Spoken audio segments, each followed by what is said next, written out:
off and away. Maxi was taking a walk with Tina through the forest. He was delighted by the many different plants and trees that Tina showed him. Tina explained how the trees could grow so tall and pointed out the colorful flowers blooming everywhere. Maxi bounced around happily, sniffing the leaves and flowers.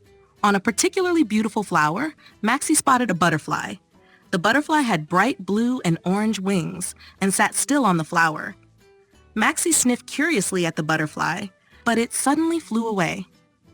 Maxi was so fascinated that he immediately ran after it. Tina called after Maxi, but he didn't hear her. He was so excited by the butterfly that he forgot everything around him. Maxi chased after the butterfly, ignoring Tina's calls. The butterfly fluttered through the forest, and Maxi tried to keep up. He jumped over small bushes and ducked under low-hanging branches.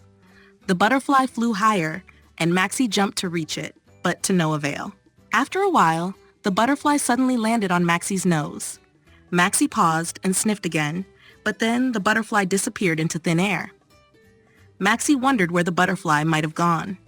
He then realized that he was all alone and couldn't see Tina anymore. He became scared and started running through the forest desperately. "Help! I've lost Tina," he thought.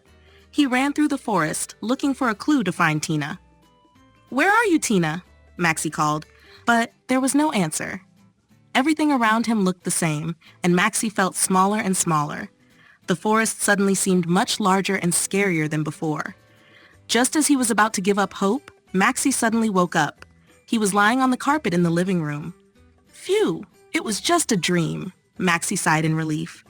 Tina came into the living room, and Maxi jumped up to greet her joyfully. He licked her face and thought, "Luckily you're here." Tina smiled and asked, "Do you feel like going on an outing?" Maxi wagged his tail excitedly, and Tina put on his leash. Together, they set off into nature. The path led them back to the forest, where Tina had once found Maxi under a bridge.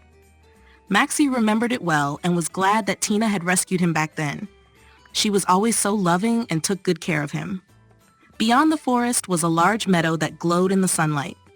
Tina decided to take off Maxi's leash so he could romp around. "Don't run too far away," she called after him. Maxi sniffed curiously at the many flowers, each with a different scent. Suddenly, he heard loud galloping at the edge of the meadow. Curious, he ran in the direction of the sound. Maxi saw in the distance a large animal he had never seen before. It had hooves and a large antler on its head. Maxi wanted to take a closer look and ran towards it. The animal noticed Maxi and galloped back into the forest, startled. Maxi tried to follow it, but he was much slower. Soon he lost sight of the animal and realized he was lost. Maxi remembered his dream and became even more scared. Now it's really happened, he thought. He found an old path in the forest and hoped it would lead him back to Tina. At the end of the path, Maxi discovered an old house made of large stones.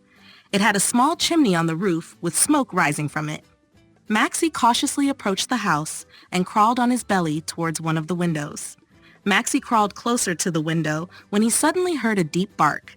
A large old dog with gray fur and sharp eyes stood before him. "What are you doing here?"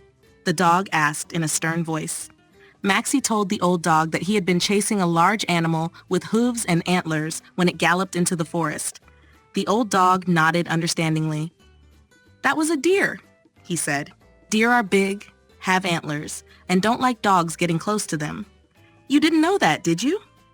Maxi shook his head and told the old dog, who introduced himself as Benno, that he got lost chasing the deer and couldn't find his owner, Tina, anymore. Benno explained to Maxi that a smart dog must always make sure not to stray too far from his owner, especially when off the leash. "How far is too far?" Maxi asked. Benno explained that you shouldn't go so far that you can no longer hear your owner's calls. Maxi remembered that Tina had called for him, but he really wanted to chase the deer. Maxi now understood that this was a mistake. Benno asked Maxi where he had last seen Tina. Maxi described the meadow where he had been sniffing the many different flowers. Benno, who had lived in the area for a long time and knew every blade of grass, immediately knew which meadow Maxi meant. "Don't worry, Maxi. I'll take you to the meadow. We'll definitely find Tina there." Benno and Maxi set off through the forest, and after a short time, they reached the meadow, which still smelled beautifully of flowers. There, Maxi spotted Tina, who was sitting on a bench and crying. Next to her stood Officer Loopy, whom Tina had already called to help her find Maxi. Officer Loopy had binoculars in his hand and was looking for Maxi. With a whistle, he blew loudly across the meadow.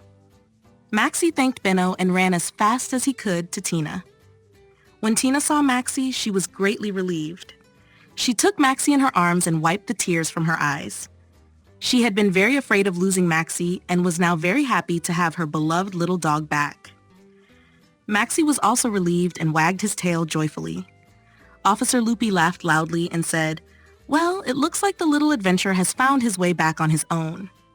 If only Loopy knew that without Benno's help, Maxi would probably still be looking for Tina. Tina put Maxi on the leash, and they went home, relieved. On the way home, Maxi thought about what Benno had said to him. He now knew it was important to always stay close to Tina and listen to her calls.